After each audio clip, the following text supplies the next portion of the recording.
Shalom, bon matin tout le monde, bon réveil. Que le Seigneur ce matin puisse vous bénir, qu'il vous conduise, qu'il vous guide, qu'il vous protège pendant que vous allez vaquer à vos occupations. Et si ce matin c'est votre anniversaire, nous voulons vous souhaiter joyeux anniversaire. Soyez bénis, soyez heureux, contents et conscients.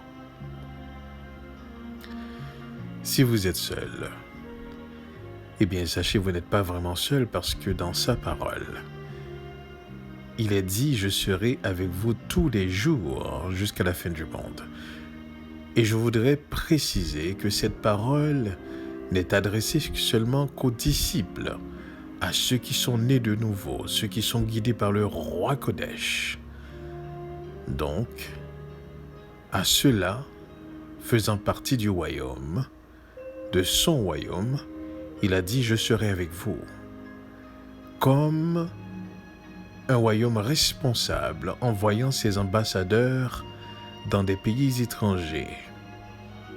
Alors on peut s'attendre et on peut s'appuyer, on peut se confier dans les lois de notre gouvernement,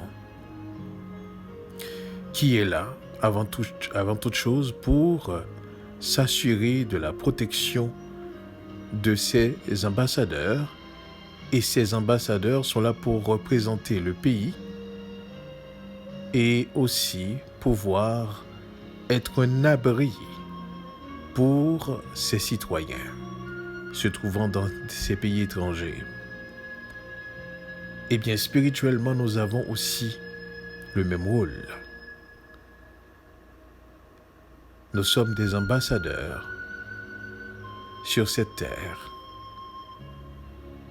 Et sa présence est notre garantie, notre loi. Et nous sommes là pour pouvoir aider ceux-là faisant partie de ce royaume et les abriter par le roi Kodesh au sein justement de ce royaume spirituel. Donc, lorsqu'il dit « Je serai avec vous tous les jours jusqu'à la fin du monde », sa présence constitue cette ambassade. Et comme nous sommes abrités par sa présence, alors nous sommes protégés. Sa présence nous protège. Et laissez-moi vous dire ceci. Vous n'allez jamais comprendre que la raison pour laquelle nous ne sommes pas trouvés dans une descente, une détérioration des choses, c'est à cause de la présence du roi Kodesh, qui est là à cause des enfants de Dieu. Donc, quand il dit « Je serai avec vous tous les jours jusqu'à la fin du monde », oh, vous ne pouvez pas savoir comment sa présence garantit notre sécurité. Car si ce n'était pas le cas, il y a longtemps qu'on serait disparu. Il y a longtemps qu'on ne serait plus là. Donc, quand il dit « Je serai avec vous tous les jours jusqu'à la fin du monde », on peut s'assurer avec certitude, oui, il est là. Mais la question doit-on toujours se poser est la suivante. À quel point en sommes-nous conscients de cette présence?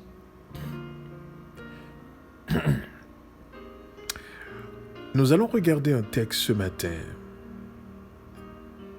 Un texte que vous n'entendez pas souvent. D'où l'interprétation peut être tordue, où le sens peut être mésinterprété.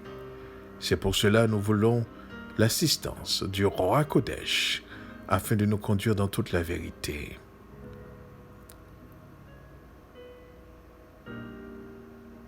Nous allons lire le livre de Samuel. Samuel au chapitre 19 au verset 9. 1 Samuel.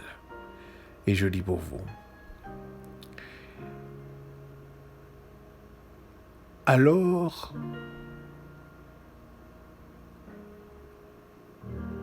le mauvais esprit de l'Éternel fut sur Saül, qui était assis dans sa maison, sa lance à la main, et David jouait.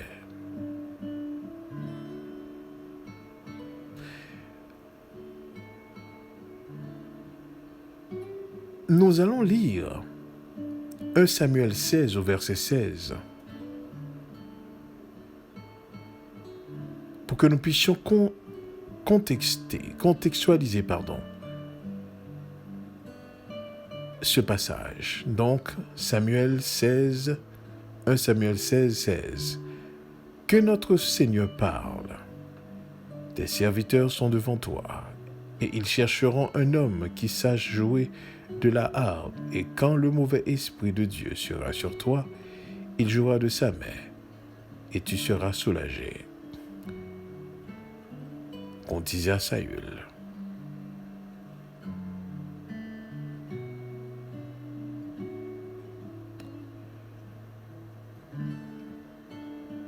La difficulté de ce passage, c'est l'interpellation.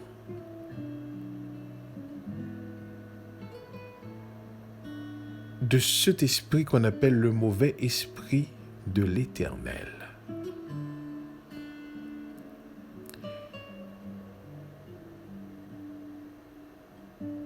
Et on doit se poser cette question.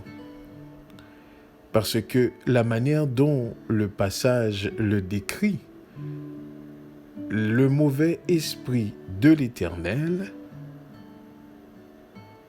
dans la compréhension humaine et surtout dans l'interprétation qu'on en fait, voudrait dire que cet esprit provient de l'Éternel. Mais le texte ne le dit pas. Le texte dit le mauvais esprit de l'Éternel, c'est-à-dire cet esprit que permet l'Éternel. Maintenant, nous allons lire un autre passage pour saisir ce qui arrive. C'est dans le livre de Juges, au chapitre 9, au verset 23.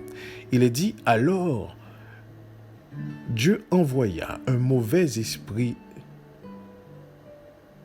entre Abimélec et les habitants de Sichem.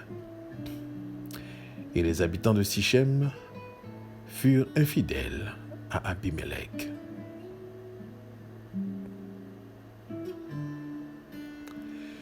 Il y a un mythe dans la tête des gens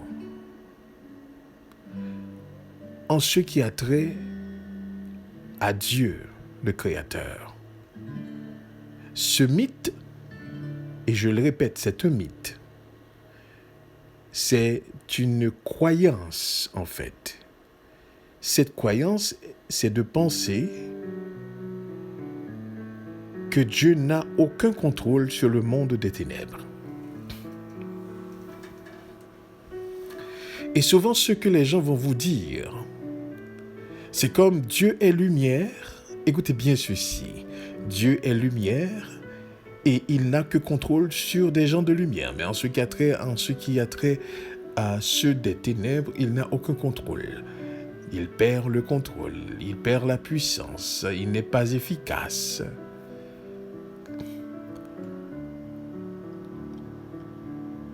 Eh bien, ce matin, nous sommes là pour vous dire ceci. Le Dieu créateur que nous connaissons, le Dieu créateur habitant d'une lumière inaccessible, d'une puissance, une énergie incroyable, inimaginable, incommensurable, il est le souverain de tout.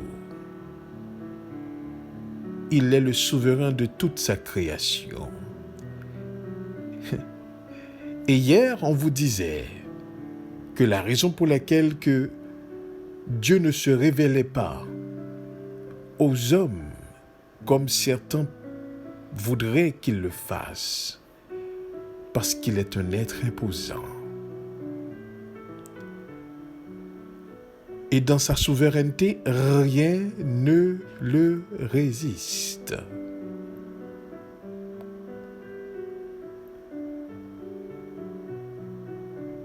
Donc, lorsque Dieu commande, rien ne le résiste. L'une des choses qu'il ne faudrait pas que vous puissiez vous mettre dans la tête, c'est de douter de la souveraineté de Dieu, même dans le monde des ténèbres.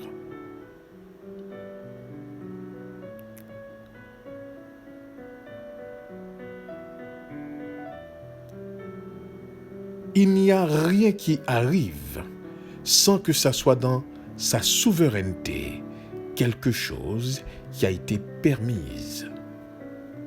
D'ailleurs, si ce n'était pas ça, comment aurions-nous eu confiance dans sa parole? Car nous nous trouvons sur une terre où le mal règne, où les forces mauvaises règnent, où la puissance des êtres qui nous dépassent règne. Donc, si ces êtres n'étaient pas sous son contrôle, si dans sa souveraineté il ne dépassait pas ces êtres, comment serions-nous capables d'avoir la garantie de continuer la mission dont il nous confie? Voyez-vous? Non. Notre Créateur, notre Elohim, le roi Kodesh, sa présence, sa toute-puissance est au contrôle de tout. Donc nous n'avons absolument rien à craindre. Dans les deux passages que nous venons de lire, celui de Samuel et celui de Juge, explique effectivement que Dieu envoya, c'est-à-dire ordonna qu'un mauvais esprit effectivement puisse être entre Abimelech et les habitants. Et aussi, Dieu ordonna un mauvais esprit de saisir Saül. Maintenant, écoutez bien ce que je vais vous dire.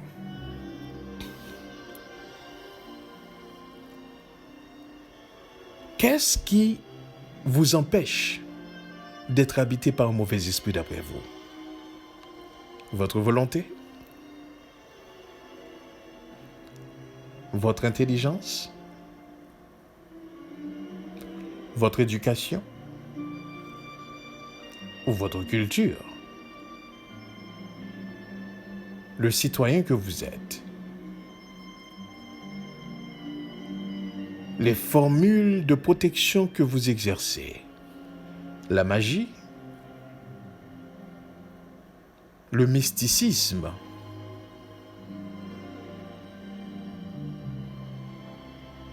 Qu'est-ce qui vous empêche d'être habité par un mauvais esprit? Nous vous avons expliqué ce que c'était un mauvais esprit. Il y en a qui disent que les mauvais esprits, ce sont des anges qui sont devenus des démons. Non. Les mauvais esprits ne sont pas des anges qui sont devenus des démons. Les anges restent des anges. Lorsqu'ils ont chuté avec l'essence de ce qu'ils sont, c'est-à-dire des anges.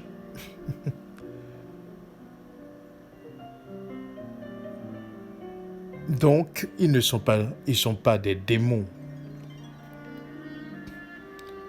Parce que le mot démon, daemon, eh bien, c'est un mot qui signifie en réalité intelligent. des êtres intelligents. Et je vous avais expliqué, pour que vous puissiez comprendre effectivement d'où viennent les démons, il faudrait que vous puissiez comprendre ce que c'est un esprit mauvais, ce que la Bible appelle un esprit impur. C'est quoi l'impureté d'un esprit?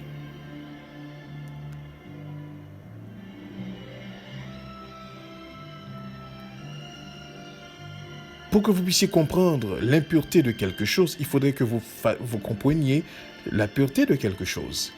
Lorsqu'on dit quelque chose est pur, on veut parler de l'essence, une chose qui garde son essence, son intégrité, qui garde son originalité. À ce moment-là, on dit la chose est pure, parce qu'il n'est pas mélangé. Par exemple, si vous buvez du café et que vous buvez le café sans aucun mélange, eh bien, vous buvez le café pur. Mais dès qu'il y ait un mélange quelconque, fût-ce le sucre que vous mettez dans le café, eh bien, le café n'est plus pur, parce qu'il est mélangé avec quelque chose. Lorsque vous mettez le lait dans le café ou la crème, eh bien, le café perd sa pureté, parce qu'il est mélangé. Donc, comprenez bien ceci, un mauvais esprit, c'est un esprit mélangé. Et pour comprendre, donc un esprit hybride, un mélange quelque part. Et pour comprendre cela, il va falloir que vous puissiez vous référer au livre de Genèse, au chapitre 6. Que beaucoup pensent que c'est des fables. Mais laissez-moi vous dire, c'est loin de l'être. C'est une réalité. Donc, un esprit mauvais, un esprit impur, ça voudrait dire la même chose. Mauvais esprit, esprit impur, la même chose. Donc, c'est un esprit mélangé. Mais un esprit qui ne provient pas du ciel, et c'est un esprit aussi qui n'est pas pur de la terre, c'est-à-dire comme un esprit humain. L'esprit humain, malgré que le cœur humain est mauvais parce qu'il est mélangé, mais par conséquent son esprit, écoutez bien ceci, reste un esprit humain. Donc, dans ce sens, son esprit n'est pas mélangé. Mais par conséquent, son esprit est sous l'influence du mal, est sous l'influence d'un autre esprit. D'ailleurs, c'est ce qui explique son esclavage. C'est ce qui explique qu'il n'est pas libre.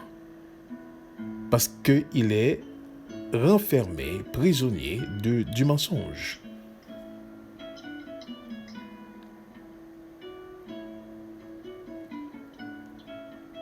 Donc, l'esprit de l'homme est prisonnier.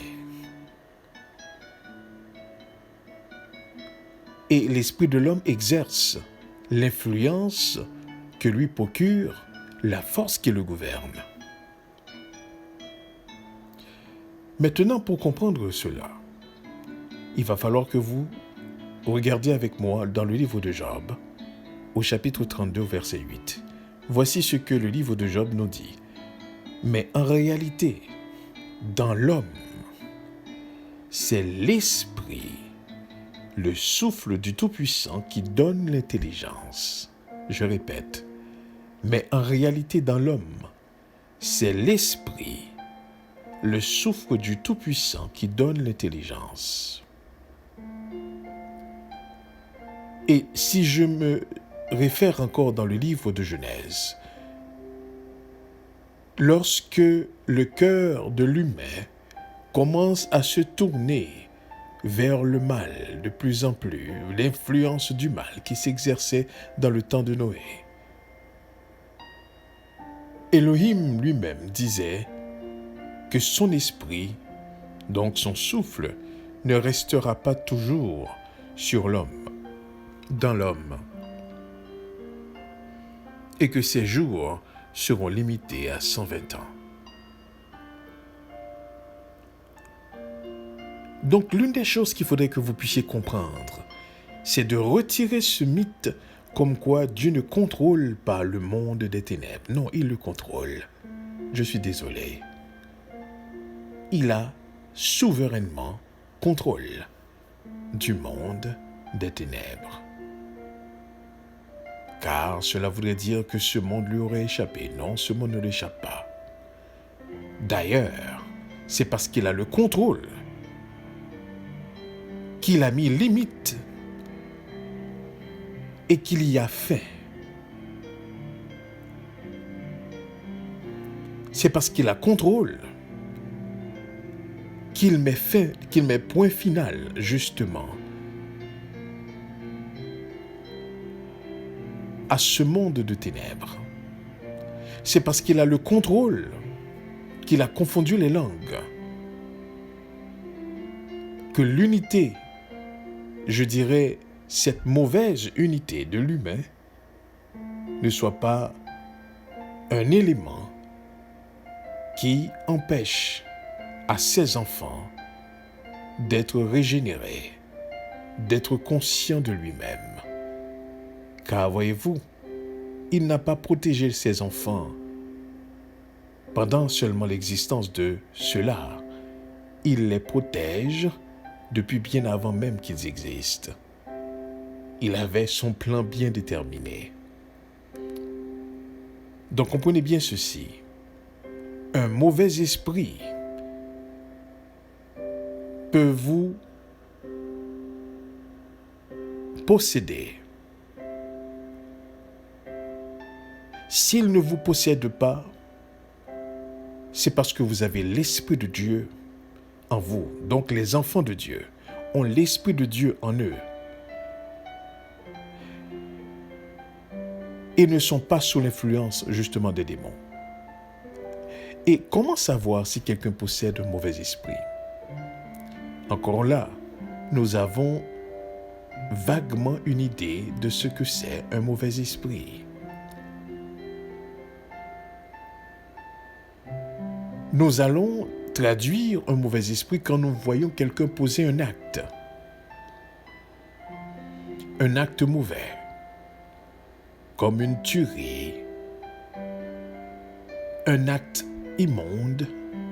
C'est là, nous allons dire, ah non, cette personne a un mauvais esprit, comme cette jeune fille qui était dans sa vingtaine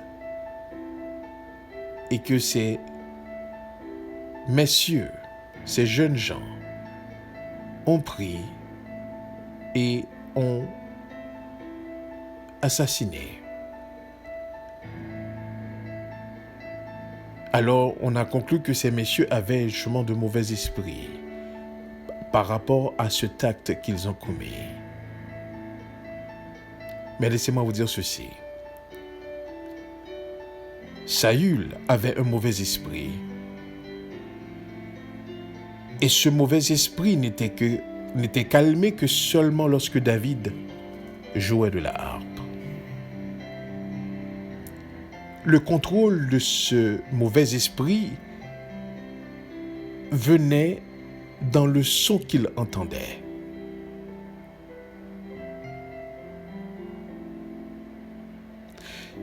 J'aimerais que vous puissiez comprendre ce matin ce que je suis en train de parler. Je sais que c'est un sujet très difficile en rapport à ce que nous avons appris dans le passé.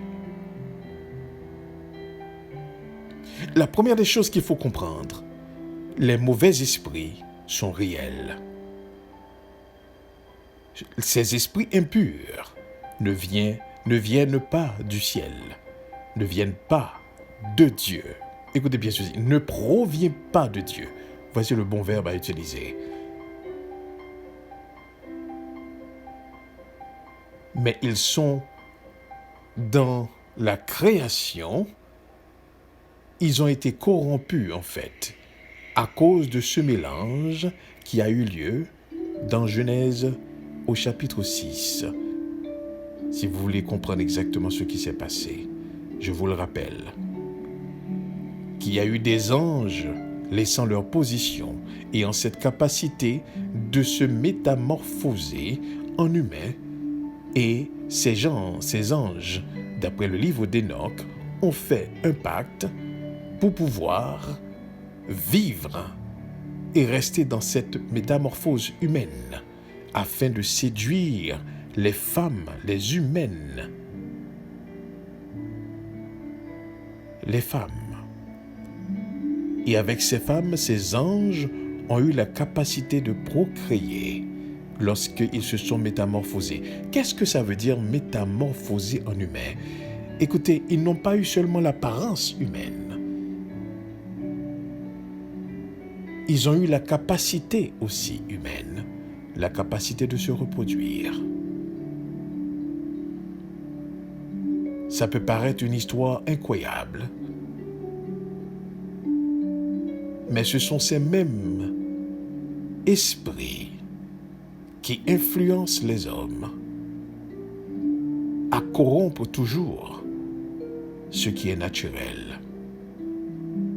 Aujourd'hui, ce genre de mélange a d'autres noms. On les appelle clonage. On les appelle hybrides. Vous pensez que c'est pour rien?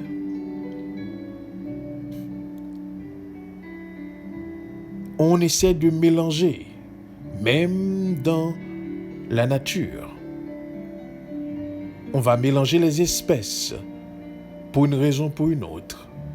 On va mélanger justement l'ADN d'une espèce à une autre.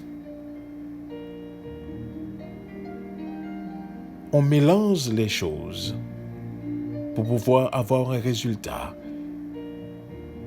On mélange justement l'ADN de certains animaux. On fait un mélange. Donc, nous rendons les éléments impurs, car le résultat de tout mélange, écoutez bien ceci, c'est de l'impureté. Je répète, le résultat de tout mélange n'est que de l'impureté. Donc, comprenez bien ceci ce matin. Être possédé par un mauvais esprit, nous avons beaucoup plus de personnes sur Terre qui sont sous l'influence des mauvais esprits que nous avons des gens qui soient sous l'influence de l'Esprit de Dieu. D'ailleurs, lorsque vous regardez dans l'ensemble la tendance du monde, vous comprenez effectivement que le monde est sous l'influence du malin. Mais comment le malin s'exerce-t-il? Juste, comment le malin s'exerce-t-il? Eh bien, c'est par ces esprits qui influencent l'humain. Mais ceux-là qui étaient sur Saül, il y a la harpe qui pouvait les calmer. Mais savez-vous d'autres, qu'est-ce qui les calme?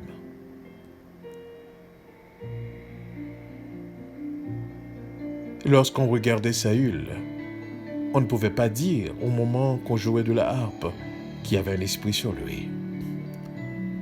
Mais quand la harpe n'était pas jouée, cet esprit se manifestait. Et combien tant d'autres qui se manifestent dans d'autres choses,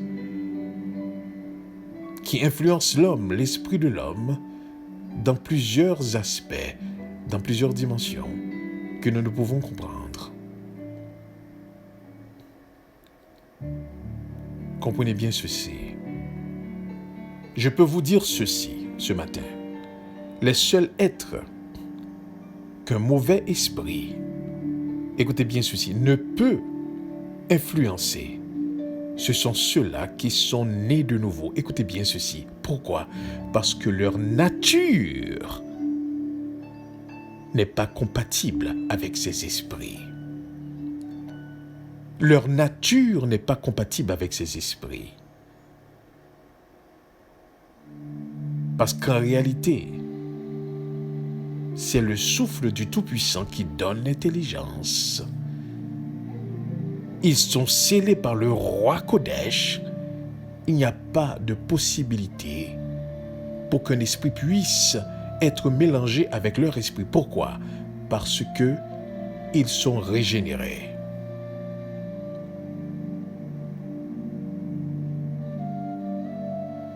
Donc, ce qui voulait dire ceci, lorsque vous êtes un enfant de Dieu et que vous êtes lumière et que vous marchez sur cette terre, vous ne pouvez pas savoir combien de mauvais esprits que votre présence, à cause de la présence de l'Esprit de Dieu et la nature, votre nature, combien de mauvais esprits vous calmez, c'est-à-dire vous empêchez de se manifester. Vous ne savez pas combien.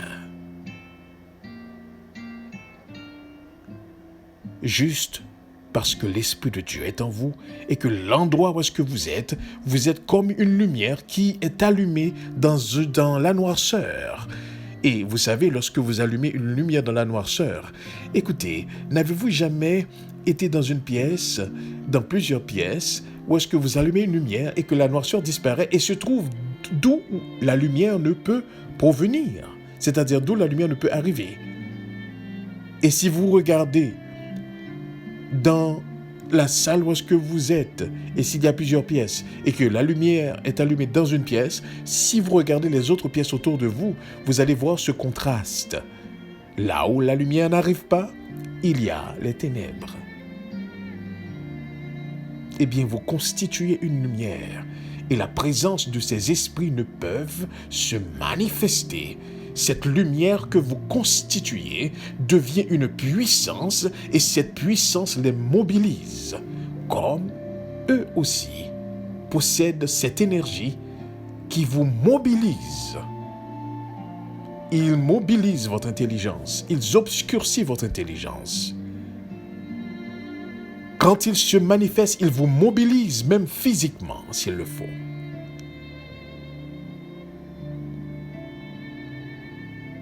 Mais ce que vous devriez comprendre ce matin,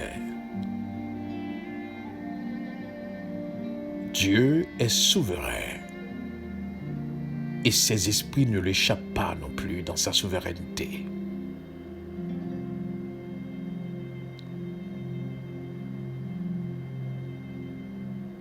Donc, quand vous entendez l'expression « le mauvais esprit de Dieu », ça ne veut pas dire pour autant que Dieu a un mauvais esprit.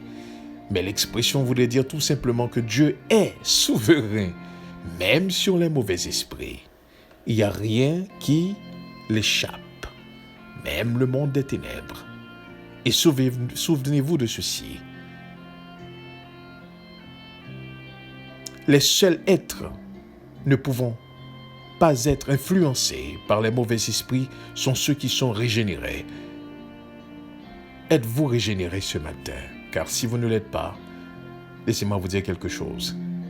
Ce n'est ni votre connaissance, ce n'est ni votre science, ce n'est ni votre croyance, ce n'est ni votre position, ce n'est ni votre culture, ce n'est ni la formule magique, ce n'est ni votre mysticisme qui peut vous empêcher d'être influencé, être possédé par les esprits. Et ces esprits, quand ils vous possèdent, eh bien, ils vous obscurcissent l'intelligence, afin que vous ne puissiez pas comprendre. C'est seulement vous allez vivre dans certaines confusions. C'est seulement vous allez désirer des choses que vous ne comprenez pas. Vous ne serez pas en contrôle de vous-même. Certaines fois, vous ne vous reconnaîtrez même pas. Et vous croirez que c'est naturel. Non, ce n'est pas naturel. Depuis la chute d'Adam, rien n'est normal. Rien n'est naturel. Que le Seigneur nous aide à comprendre cette parole ce matin. Et que nous soyons des personnes régénérées. Vous voulez échapper à ces influences démoniaques. Car cela ne se manifeste pas tout le temps de la manière dont vous l'imaginez. Des fois, ces démons vous empêchent aussi de réussir. Et je ne parle pas d'une réussite telle que le monde le dit. Je parle d'une réussite spirituelle. Vous êtes esclave. Et comme c'est dit, c'est seulement si le Fils vous affranchit, vous serez réellement libre. Mais Dieu, dans sa souveraineté, a laissé cet esprit posséder Saül, a laissé cet esprit entre Abimelech et les habitants de Sichem. Car, en réalité, dans l'homme, c'est l'esprit, le souffle du Tout-Puissant qui donne l'intelligence. Que le Seigneur vous bénisse. Et nous, restons conscients de sa présence. Amen. Amen.